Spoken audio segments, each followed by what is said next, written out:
Hari ini kita membahas tentang persamaan Van Deventer.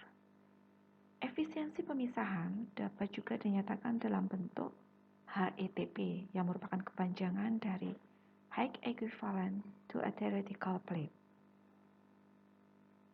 Efisiensi pemisahan berhubungan dengan pelebaran peak atau band broadening, di mana band broadening ini dipengaruhi oleh beberapa faktor yang ada pada persamaan Van Deventer. Output dari kromatografi modern adalah kromatogram, berupa pik-pik yang menggambarkan komponen-komponen dalam campuran yang dipisahkan. Pik-pik yang muncul itu diharapkan berbentuk simetri dan runcing, sehingga tidak tumpang tindih satu dengan yang lain, seperti gambar yang sebelah kiri. Dengan kata lain, pik yang simetri dan runcing adalah menunjukkan pemisahan yang efisien. Akan tetapi, kadang-kadang pik yang muncul melebar, bahkan tidak simetri, seperti gambar sebelah kanan. Pada gambar sebelah kanan terlihat bahwa piknya itu membentuk tailing atau ekor. Kromatogram seperti ini tidak diharapkan. Fenomena ini berhubungan dengan mekanisme perjalanan solut melewati kolom, di mana karakteristik fase gerak dan fase diam berperan dalam perjalanan solut melewati kolom.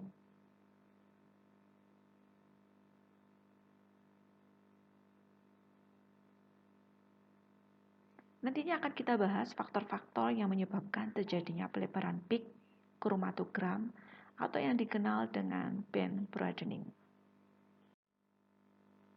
HETP pada persamaan Van Deventer adalah suatu ukuran alternatif yang tergantung pada panjang kolom kromatografi. HETP adalah tinggi lempeng atau nilai H, atau yang disebut dengan Denvan tinggi, di mana nilai H setara dengan plat teori atau nilai HETP. HETP dalam kromatografi dengan kolom, baik itu HPLC maupun GC, merupakan panjang kolom kromatografi yang diperlukan sampai terjadinya satu kali keseimbangan molekul solut dalam fase diam dan fase gerak. Hubungan antara HETP dan jumlah lempeng atau N serta panjang kolom dirumuskan dalam persamaan H sama dengan L per N, di mana L menyatakan panjang kolom dalam sentimeter. Kebalikan dari harga N, semakin kecil harga H, maka semakin efisien pemisahan. Oleh karena pemisahan terjadi di dalam kolom, maka efisiensi pemisahan berarti menggambarkan baik atau jeleknya suatu kolom. Kolom yang memberikan nilai lempeng yang besar atau nilai N yang besar dan nilai H atau nilai HETP yang kecil akan mampu memisahkan solut dalam campuran yang lebih baik. Dalam artian dia mempunyai nilai efisiensi yang besar. Kita membahas sifat tidak ideal persamaan Van Deventer. Pada sifat ideal, nilai HETP adalah 0. Tapi karena sifat acak dari molekul yang melalui kolom, nilai HETP menyimpang dari nilai idealnya. Terdapat 3 penyimpanan penting dari sifat ideal, yaitu yang pertama difusi eddy, kedua difusi longitudinal, yang ketiga kesetimbangan transfer massa.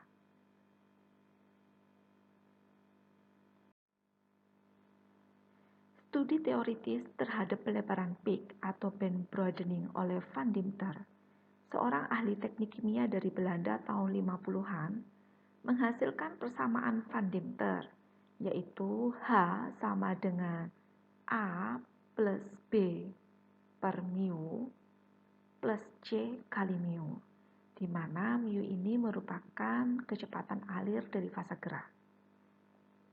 H sama dengan difusi eddy, A itu menunjukkan difusi eddy, kemudian koefisien B menunjukkan difusi longitudinal, dan koefisien C menunjukkan transfer massa. Jadi persamaan Van Deventer memperlihatkan bahwa harga H efisien dipengaruhi oleh 3 variabel, yaitu difusi eddy, difusi longitudinal, dan transfer massa.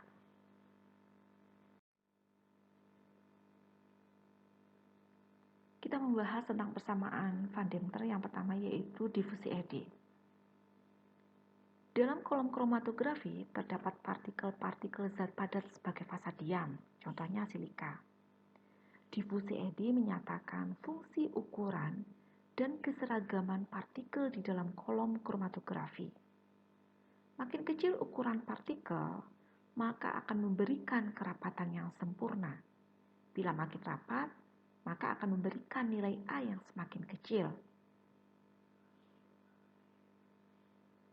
Kumpulan molekul solut yang tersebar, ada yang lebih awal mencapai detektor, ada yang tertinggal sehingga puncak akan melebar.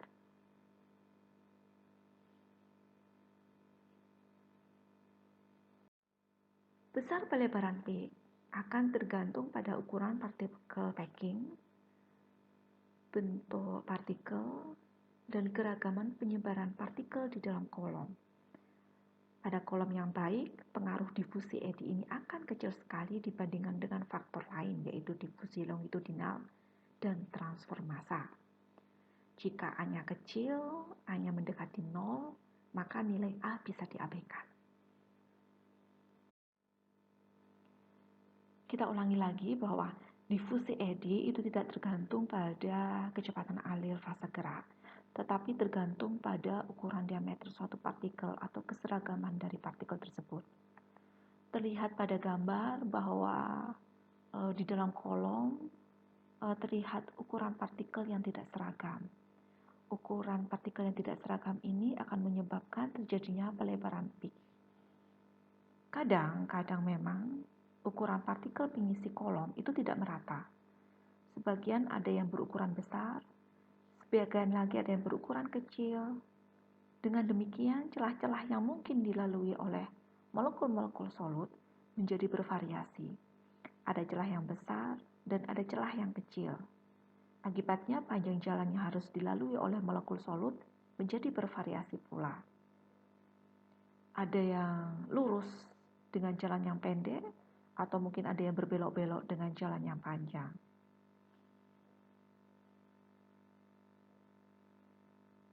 Sebagian molekul-molekul solut yang melewati jalan terpendek sehingga keluar dari kolom lebih cepat, sebagian lagi melewati jalan panjang sehingga keluar kolom lebih lama.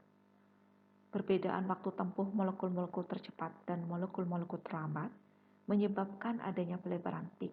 Jadi kalau dilihat di gambar ada nomor 1, 2, dan 3, di mana yang keluar dari kolom adalah nomor 3 karena jalannya lebih pendek.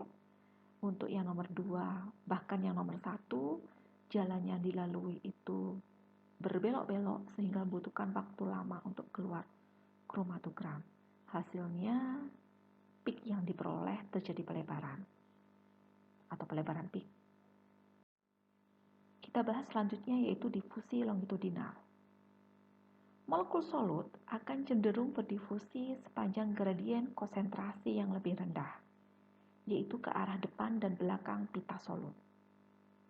Difusi longitudinal berhubungan dengan kecepatan aliran difusi.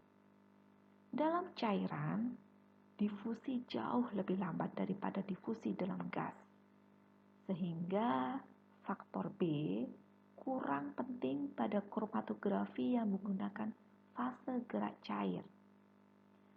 Akan tetapi, faktor B atau faktor difusi longitudinal akan sangat penting pada kromatografi yang menggunakan fase gerak berupa gas, yaitu kromatografi gas. Nilai B berbanding terbalik dengan kecepatan alir fase gerak. Jadi semakin cepat kecepatan alir fase gerak, maka nilai B-nya akan semakin rendah. Kalau nilai B-nya semakin rendah, maka nilai H-nya juga akan semakin rendah. Nilai H yang semakin rendah atau kecil menunjukkan efisiensi pemisahan yang baik. Difusi memerlukan waktu, sehingga makin panjang kolom, maka makin besar pengaruh difusi. Sehingga pengaruh pelebaran peak juga akan semakin besar. Oleh karena itu, hal ini bisa diatasi dengan meningkatkan kecepatan alirnya. Molekul-molekul solut berkecenderungan untuk berdifusi ke segala arah. Ada yang searah dengan fase gerak, ada yang berlawanan arah dengan fase gerak. Semakin lama solut berada dalam kolom, maka semakin besar pula kecenderungan berdifusi, dan hal ini mengakibatkan melebarnya peak kromatogram seperti yang ada pada gambar D3. Difusi longitudinal dipengaruhi oleh difusi yang ada pada molekul solut, proses difusi yang ada pada molekul solut, kemudian dipengaruhi oleh kecepatan alir fase gerak yang ada pada kolom. Difusi longitudinal terutama terjadi pada kromatografi gas karena difusi dalam gas 10⁴ lebih cepat daripada dalam zat cair. Kita membahas yang selanjutnya yang ada pada persamaan Van Deventer, yaitu transfer massa. Transfer massa berbanding dengan kecepatan fase gerak. Jadi, kalau kecepatan fase geraknya meningkat, maka transfer massanya juga akan semakin meningkat. Hal ini akan menyebabkan nilai H yang semakin meningkat atau besar. Kalau H semakin besar, maka efisiensi pemisahan kurang bagus. Bila fase gerak mengalir dengan cepat sementara molekul solut tidak keluar dari fase diamnya, maka sebagian molekul atau komponen yang dipisahkan terlambat meninggalkan kolom. Akibatnya terjadi pelebaran puncak yang menunjukkan pemisahan tidak efisien.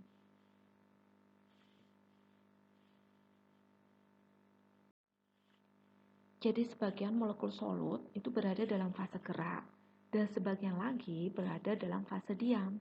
Bila fase gerak mengalir secara cepat, sementara sebagian molekul-molekul solut tidak dapat keluar dari fase diam secara cepat, maka sebagian solut terlambat meninggalkan kolom, sehingga mengakibatkan melebarnya peak dan membuat pemisahan tidak efisien. Kita kembali ke dalam persamaan Van Deventer yang menunjukkan efisiensi pemisahan. Efisiensi pemisahan atau nilai H atau nilai HETP itu dipengaruhi oleh 3 faktor. Yang pertama difusi eddy, kemudian difusi longitudinal, dan transfer massa. Pengaruh laju alir fase gerak juga sangat berpengaruh terhadap nilai HETP-nya. Jadi bisa dilihat bahwa kalau kecepatan alirnya ditingkatkan, maka nilai H-nya akan semakin kecil kalau dilihat dari difusi longitudinalnya. Tetapi kalau dilihat dari nilai transfer massanya, kecepatan alir yang semakin besar, maka akan menyebabkan nilai H yang semakin besar. Jadi, kita menentukan kecepatan alirnya tidak dengan meningkatkan kecepatan alir atau mengurangi kecepatan alirnya, tapi bagaimana kita menyesuaikan agar kecepatan alirnya adalah optimum. Berikut adalah bentuk grafik HETP terhadap kecepatan alir. Jadi kalau dilihat bentuk grafiknya, itu melengkung. Jadi dari sumbu X itu menunjukkan kecepatan alir, sumbu Y menunjukkan nilai HETP. Terlihat bahwa dari grafiknya tersebut, kalau nilai HETP-nya itu, kalau kecepatan alirnya itu kecil atau besar, maka nilai HETP-nya juga akan semakin besar. Akan tetapi nilai HETP-nya itu minimum jika kecepatan alirnya optimum.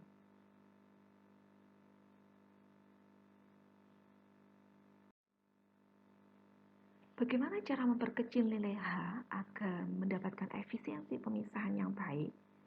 Dari ketiga faktor A, B, C, faktor difusi eddy, difusi longitudinal, dan transfer massa, mana yang paling besar? Maka faktor yang besar tersebut harus diperkecil. Bagaimana cara memperkecil harga A, B, dan C? Dan bagaimana cara yang harus dilakukan? Secara teknis, kita harus mencari kecepatan optimum dengan memvariasi kecepatan fasa gerak sebelum pengukuran kromatografi dilakukan. Dengan dibuat kromatogram dengan kecepatan alir yang berbeda, sehingga nantinya akan diperoleh 3 kromatogram. Dari 3 kromatogram, nanti akan diperoleh nilai TR, yaitu waktu tensi dan nilai W.